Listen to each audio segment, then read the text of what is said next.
శ్రీ గురుచరిత్ర అధ్యాయము 6 శ్రీ గణేశాయ నమః శ్రీ సరస్వత్యే నమః శ్రీ గురుభ్యో నమః. ప్రస్తావన: సూక్ష్మరూపి అయిన జీవుడు మాతృగర్భంలో ప్రవేశించి తల్లి శరీరం చేత సంపాదించబడిన అన్నరసంతో తన దేహం నిర్మిస్తాడు. తర్వాత దానిని కేంద్రంగా తీసుకొని తన జీవనాన్ని సాగిస్తాడు. అలానే కేవలం చైతన్య స్వరూపుడైన పురుషుడు ప్రకృతి సహాయంతో ఈ సృష్టి రచన చేస్తాడు.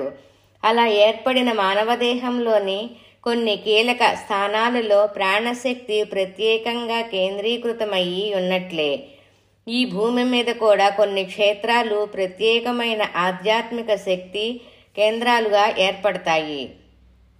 వాటినే పుణ్యక్షేత్రాలంటాము. ఆయా శరీర కేంద్రాలలో రక్త కణాల ద్వారా శరీర గతధాతువులన్నీ వాటి మాలిన్యాన్ని పరిత్వజించి పవిత్రమైనట్లు భూమి మీద మానవావళి కూడా ఆ క్షేత్రాలను దర్శించి పవిత్రులవుతారు. నిరంతరం ఇట్టి క్రియ జరగడం వలన శరీరగత కేంద్రాలు కాలగతిని అనుసరించి మిగిలిన శరీరమంతటిలాగే శిథిలమవుతూ ప్రాణశక్తి చేత మరలా పునర్జీవనం చేయబడుతుంటాయి. అలానే అసంఖ్యాకులైన మానవులను ఆధ్యాత్మికంగా పరిశుద్ధం చేసే పుణ్యక్షేత్రాలు కూడా కాలగతిలో మలినమవుతాయి. అప్పుడు సిద్ధపురుషులు వాటిని దర్శించి పునర్జీవనం చేస్తారు. తీర్థ కోర్వంతి తీర్థాన్ని తీర్థత్వాన్ని పునః ప్రతిష్ఠిస్తారు అని శాస్త్రాలు చెబుతాయి. అలానే శ్రీపాదస్వామి చేత పవిత్రం చేయబడిన ఒక క్షేత్రం గురించి ఈ అధ్యాయం చెబుతుంది. అటువంటి క్షేత్రం దర్శించినప్పుడు దానిని పునరుద్ధరించిన శ్రీపాదస్వామి యొక్క లీలను, ఆ క్షేత్రవాసాన్ని స్మరించాలి. అటువంటి అవతార పురుషులు ఈ క్షేత్రములో కొద్ది కాలమున్న అటు తర్వాత సూక్ష్మరూపములో వారెల్లప్పుడూ అక్కడ ఉంటారని గుర్తుంచుకోవాలి. 6, 7 అధ్యాయాలు ఈ విషయాన్నే వివరించాయి. కథారంభము: నామధారకుడు ఇలా అన్నాడు. కాశీ, బదరీ, కేదారం వంటి క్షేత్రాలు ప్రసిద్ధమైనందువలన శ్రీపాదస్వామి అక్కడకు వెళ్ళారు.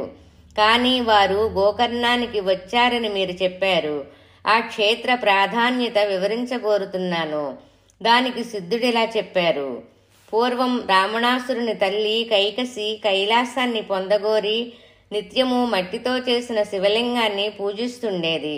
బలగర్వితుడైన రావణుడు అది చూచి శంకరునితో కూడా కైలాస పర్వతాన్ని తెచ్చి తన తల్లికి సమర్పించాలనుకున్నాడు. అతడు అక్కడికి వెళ్లి తన శక్తినంతా ప్రయోగించి ఆ పర్వతాన్ని నెత్తికెత్తుకున్నాడు.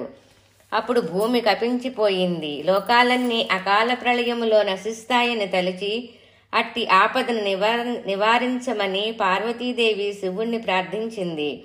శివుడు రావణుణ్ణి కైలాస పర్వతం క్రింద అణిగిపోయేటట్లు త్రొక్కాడు. అప్పుడు రావణుడు ప్రాణాపాయంలో పడి దీనాతిదీనంగా శంకరుని ధ్యానించాడు. కరుణాసముద్రుడైన కైలాసపతి అతని ధ్యానానికి ప్రసన్నుడయి రావణుని లేవనెత్తాడు. అప్పుడు రావణుడు రాగయుక్తంగా స్వస్వరంగా మధురగానం చేశాడు. మనోహరమైన అతని గానానికి ప్రీతి చెందిన శంకరుడు అతని వరం కోరుకోమన్నాడు. అప్పుడు ఆ రాక్షసరాజు, దేవా, బంగారంతో చేయబడిన నా లంకాపురం వంటిది ఇంకెవరికీ లభించేది కాదు. సాక్షాత్తు లక్ష్మీదేవియే నాకు దాసి, చతుర్ముఖుడైన బ్రహ్మే నా జ్యోతిష్కుడు, యమధర్మరాజు నా సేవకుడు, సర్వదేవతలు నా పరిచారకులు. అటువంటి నాకు ఎక్కడా ఏదీ దుర్లభం కాదు. ఇప్పుడు నా తల్లి కోరిక ప్రకారం కైలాస పర్వతాన్ని తీసుకుపోదామని వచ్చాను. శంకర, నీవు వరం ఇయ్యదలుచుకుంటే నీ కైలాసాన్ని నీతో సహా లంకకు తీసుకుపోయేలా అనుగ్రహించు అని కోరాడు. అప్పుడు కైలాసపతి, రావణ, ఈ కైలాస పర్వతంతో ఏమి సాధిస్తావు? దానిని మించిన నా ఆత్మలింగం ప్రసాదిస్తాను. దాని వలన నీవు నా అంతటి వాడువవుతావు. నీ లంకానగరమే కైలాసమంతటి శ్రేష్టమవుతుంది అని అతనికి ఆత్మలింగం అనుగ్రహించాడు. దానిని తీసుకొని సంతోషంతో రావణుడు లంకకు బయలుదేరాడు. ఇదంతా చూచిన నారదుడు ఈ వృత్తాంతం బ్రహ్మకు, విష్ణువుకు విన్నవించాడు.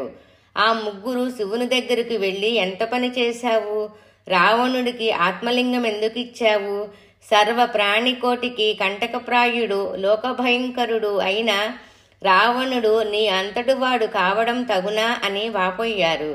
అప్పుడు శంకరుడు అతని గానానికి పరవశించి, ఆత్మలింగం ఇచ్చాను, వాడిప్పటికింకా లంకకు చేరి ఉండడు, ఉపాయం ఆలోచించు అని విష్ణువుతో చెప్పాడు. అది విని శ్రీహరి దుర్మార్గుని మోసంతోనే జయించి ఎలాగైనా ఆత్మలింగాన్ని చేజిక్కించుకోమని నారదుణ్ణి, గణపతిని ప్రేరేపించాడు. అప్పుడు దేవర్షి అయిన నారదుడు మనోవేగంతో రావణుని వద్దకు పోయి, రావణ, ఎక్కడి నుండి వస్తున్నావు, ఎక్కడికి పోతున్నావు అన్నాడు. రావణుడు శివుని ప్రసన్నం చేసుకొని ఆత్మలింగాన్ని పొంది లంకకు పోతున్నాను అని దానిని చూపాడు. రావణుని మాటలతో ఏమార్చాలని నారదుడు, రావణ, పూర్వమొక భయంకరమైన జంతువు అడవి దున్నలన్నిటినీ చంపుతుండేది.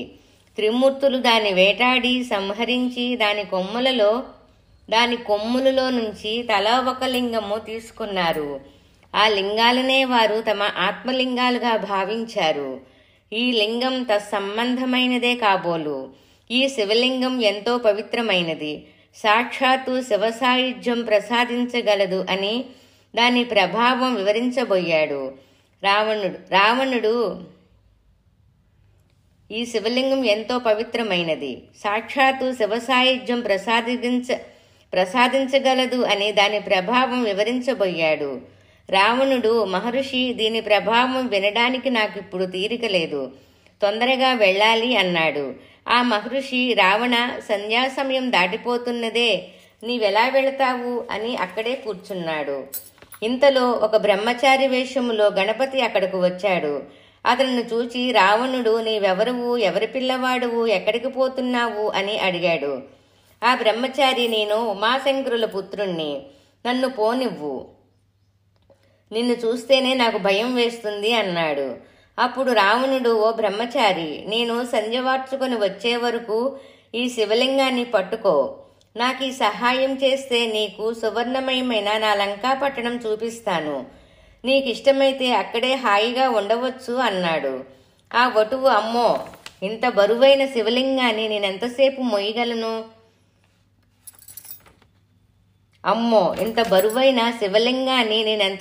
మొయ్యగలనా?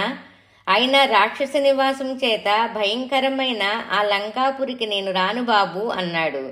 రావణుడు ఆ బ్రహ్మచారిని ప్రాధేయపడి శివుడిచ్చిన ఆత్మలింగాన్ని అతని చేతిలో పెట్టి సంధ్యోపాసనకయ్యి సమీపంలోని సముద్రం వద్దకు బయలుదేరాడు. ఆ బ్రహ్మచారి, రావణ, దీనినిక మొయ్యలేనప్పుడు ఎలుగెత్తి 3 సార్లు పిలుస్తాను, అప్పుడు నీవు రాకపోతే దీనిని ఇక్కడే స్థాపిస్తాను అన్నాడు. రావణుడు ప్రక్కకు వెళ్లినదే తడువుగా గణపతి అతనిని 3 సార్లు పిలిచి, అతడు రాని కారణంగా స్వర్గంలోని దేవతలందరూ చూస్తుండగా హరిని ధ్యానించి ఆ లింగాన్ని భూస్థాపితం చేశాడు. తర్వాత రావణుడు తిరిగి వచ్చి పట్టరాని కోపంతో లింగాన్ని పెకిలింపచూచాడు. భూమి కపించిందే కాని ఆ లింగం కొంచెమైనా కదల్లేదు. అందుకే దానికి మహాబలేశ్వర లింగమని పేరు వచ్చింది. అది ఆవు చెవి ఆకారాన్ని పోలియుండడం వలన ఆ క్షేత్రానికి గోకర్ణమని పేరు వచ్చింది. నామధారక, దానిని భూకైలాసమనవచ్చు.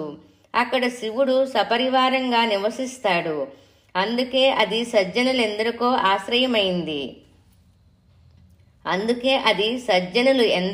ఆశ్రయమైంది. అక్కడ దేవఋషులు కూడా నివసిస్తారు. ఆ క్షేత్రంలో దేవఋషులు, రాక్షసులు, మానవులు, చివరకు పశుపక్షాదులు కూడా శివుని అనుగ్రహం వలన తమ అభిష్టాలను పొందారు. అంత పవిత్రమైన క్షేత్రం వేరొకటి లేదు. శ్రీ దత్తాయ గురువే నమః. శ్రీ శ్రీపాద శ్రీ వల్లభాయ నమః. శ్రీ నృసింహ సరస్వత్యే నమః. 6-7 అధ్యాయాల పారాయణ ఫలితం: ఘోర పాప నిర్మూలన కొరకు, శాప విముక్తి కొరకు మరియు రోగ విముక్తి కొరకు ఈ అధ్యాయం పారాయణ చేయవలెను.